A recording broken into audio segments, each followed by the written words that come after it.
Good morning, god damn it. I mean, chest up, shoulders back.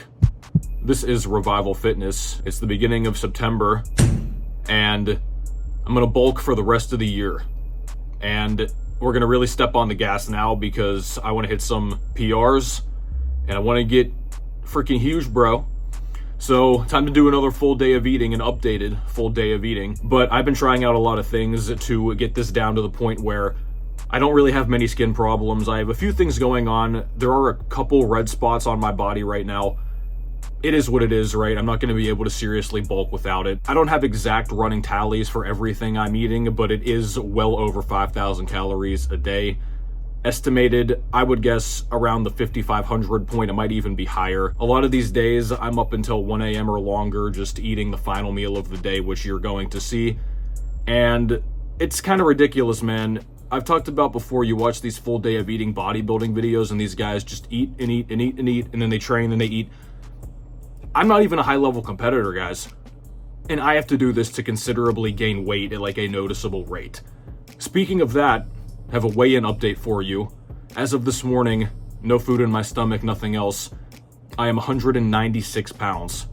New record for me, so we're still slowly crawling to 200.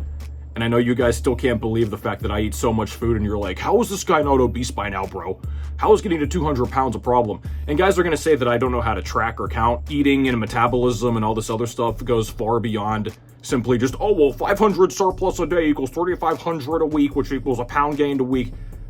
The fact that you guys watch people that have so-called advanced degrees in this field and very big followings, and they think that's all this boils down to, it's kind of scary. But given the current rate of gain, I think I'm going to be able to surpass 200 pounds probably by maybe even October.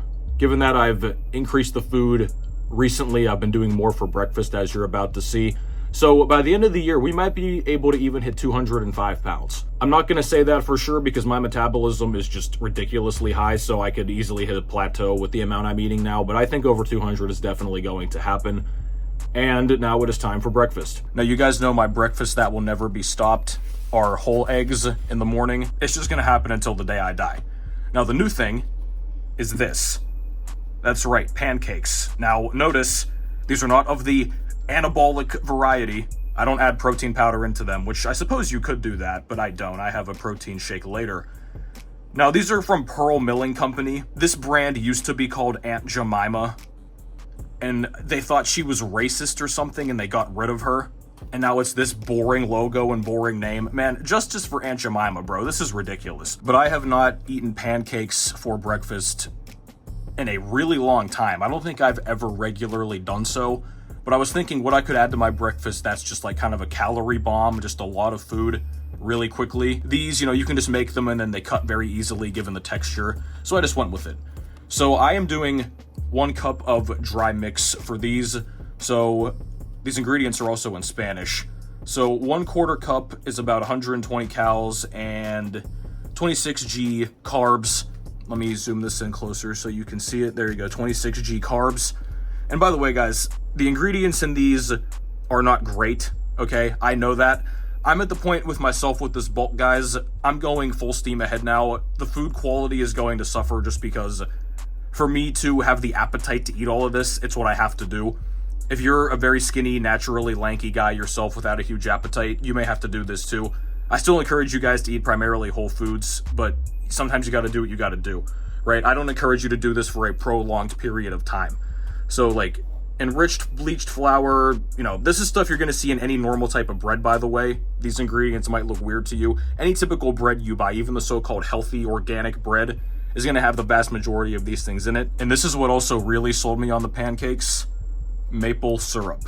Actual maple syrup, guys, not this garbage you're gonna see from a lot of the big brands where it is legitimately like high fructose corn syrup.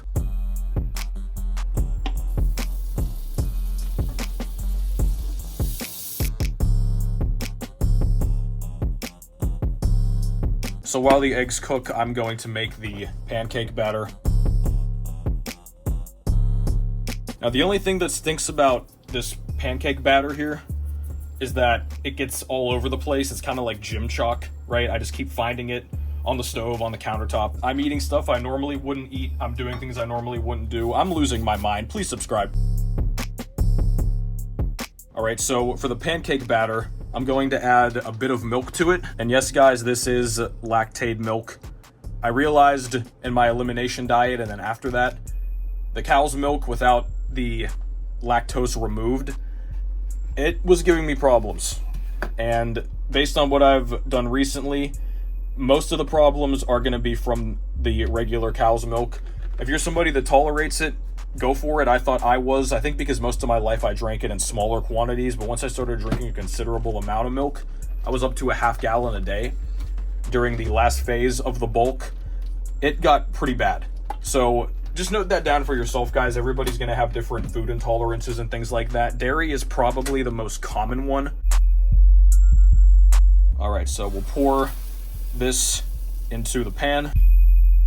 That's a chonk. It's a big boy. Big old pancake. Now you can see we have water boiling here because the next thing we're gonna make, that's right, macaroni and cheese, Annie's brand. Look at this cute little bunny rabbit.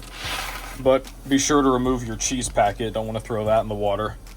Throw in some salt. It's delicious. The cheese they use is extremely tasty. I don't know exactly where they get it, but this is about as healthy as you're going to get for a lot of pre-made pastas. There's some extra stuff in there for the sake of preserving it, but all in all, this is pretty good stuff. The thing with carbs is, if you're going to go for a lot of carbs, like I am now, just because they're easy to put down, you just have to find what your body agrees with and what you enjoy and what you can afford, right? So a lot of people, especially in fitness, it's very popular to go for, I actually have some over here.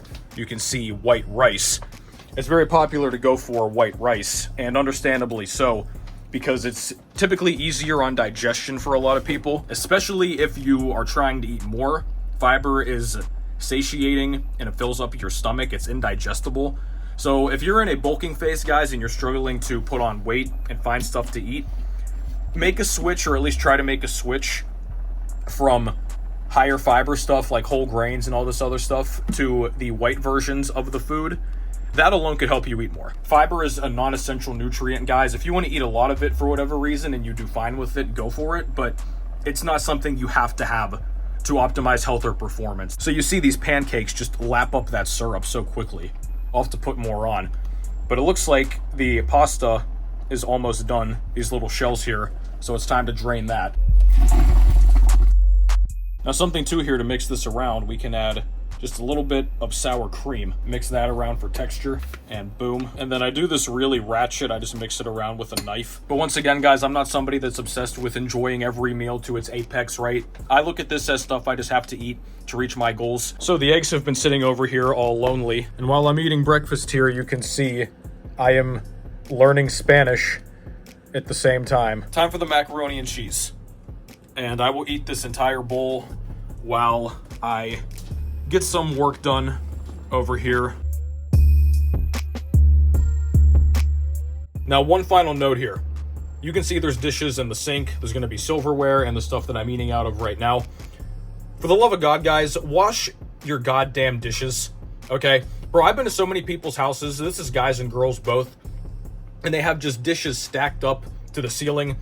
I've lived with dudes who do not wash anything. Right, so you basically have to just pull a dirty dish out and wash it if you want to eat something. Bro, a lot of you guys have dishwashers. You can just rinse the stuff off and put it in the machine and then empty it.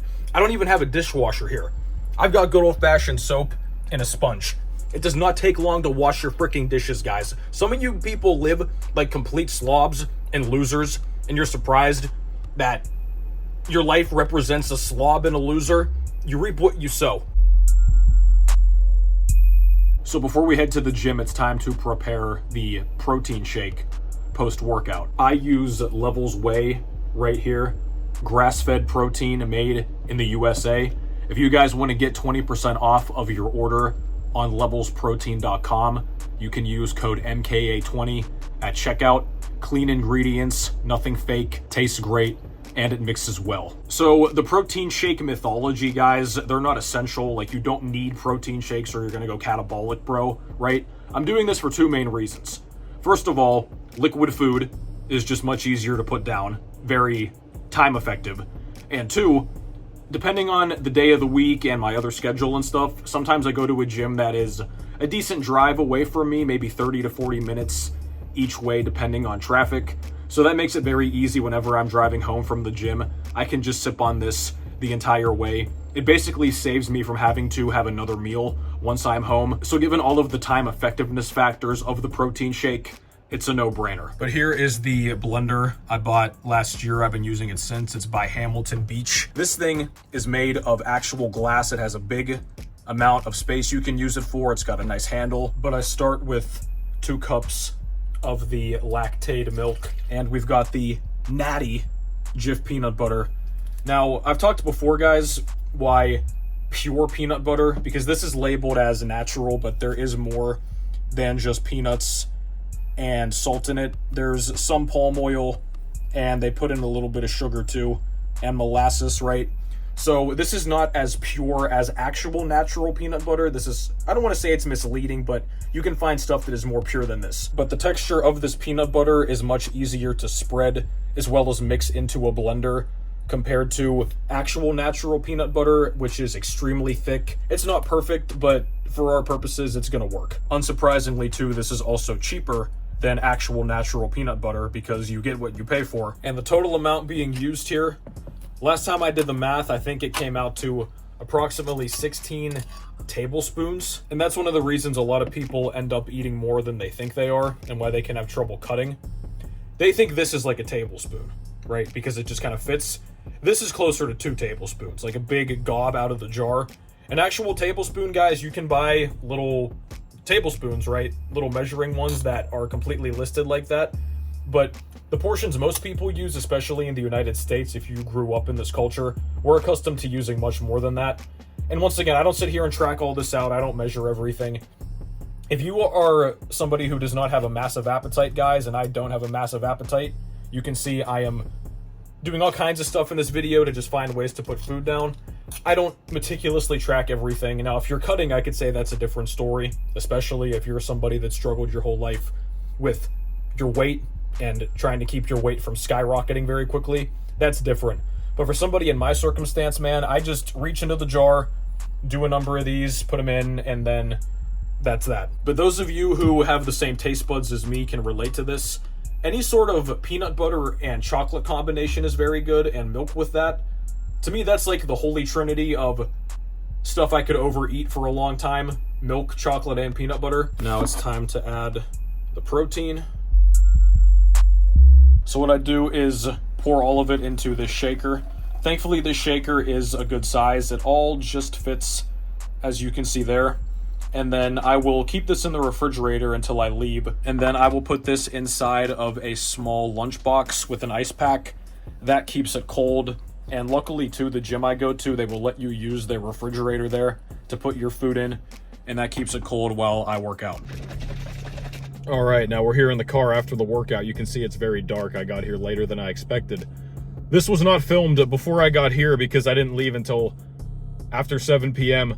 I actually went to Chipotle before this because I was kind of hungry because I finished my pre-workout food sooner than I anticipated. And then I got here later than I expected because I was filming a video for you guys because I care so much. I'm a great content creator. So probably an extra 1,000 calories today than what I normally would eat. I told you guys before I used to work at one and I got fired. I'll tell you about that at some point, even though it's really not that complicated of a story. But I got white rice, chicken. I had to wait like 10 minutes for the chicken to get finished because I guess they have new people there. They had no idea what they were doing. I didn't get queso, but the queso's very good. I got sour cream and then cheese. I'm a pretty simple guy, man. I see some of these burritos and bowls people get. There's all kinds of colors, mountainous. Nah, man, just give me the basic good stuff. Also, too, if you go to Chipotle and there's new staff there, I remember I had to do this once. They're like, hey, you're doing burritos today. I was like, you said what? Oh, yeah. I butchered a lot of burritos that day. A lot of good burritos died that day. And here we are, final meal of the day. It is a pound of ground beef, put some mustard on top. There's also some cheese. I wanted to buy queso at the store to put on top of this. I think that's going to make it easier to eat, but I forgot. Need to grab that this weekend. This is like, I think 75-25 ground beef right from a farm. I mean, this is about as pure as you're going to get, right? Like grass-fed cows. I could find something else in this slot. I go back and forth on that a lot. I think, okay, what else could I put here? protein is easy enough to get. You can do chicken, fish, more protein powder, whatever. But there's so much fat in this beef and it's so calorically dense that way, it's hard to replace. So, I mean, I guess I could do another shake. I thought about doing that too, just make a replica of the shake I made earlier in the day. But, you know, I go back and forth on that. That would probably be easier if I just drank a whole nother one. In terms of time effectiveness, that might be something I go for. But this is tasty, right? I have toppings on it. It's mixed with other stuff too. There's a lot of possibilities. Only a few more months though. It's the beginning of September as I'm filming this. So we have September, October, November, December, 4 months left for the bulk. And I may even cut it a little bit shorter than that depending on what happens. I guess we'll see, given like holiday travel and all that stuff. But yeah, so I'm going to sit here and try to eat as much of this as I can. Based on the fact that I had the Chipotle earlier, I don't think I'm going to be eating all of this. I think that's very unlikely tonight. And then I can save the rest of it for tomorrow. Isn't this fun? But this is the life that I've chosen, and really it is the life that I want. So we pick our battles. And this is the epitome of first world problems, complaining about eating a lot of food that's readily available with all of the instruments needed to cook it and prepare it, and have it shipped to you if needed, or get it from a store in a very short amount of time. But this has been it for me, guys. Thank you for watching. Be sure to use my code MKA20 at levelsprotein.com to get your discount on your order. Shout out to the Patreon supporters and the channel members. You can get in direct contact with me down below about your own training and eating, and join our Discord server. And I will catch you guys next time.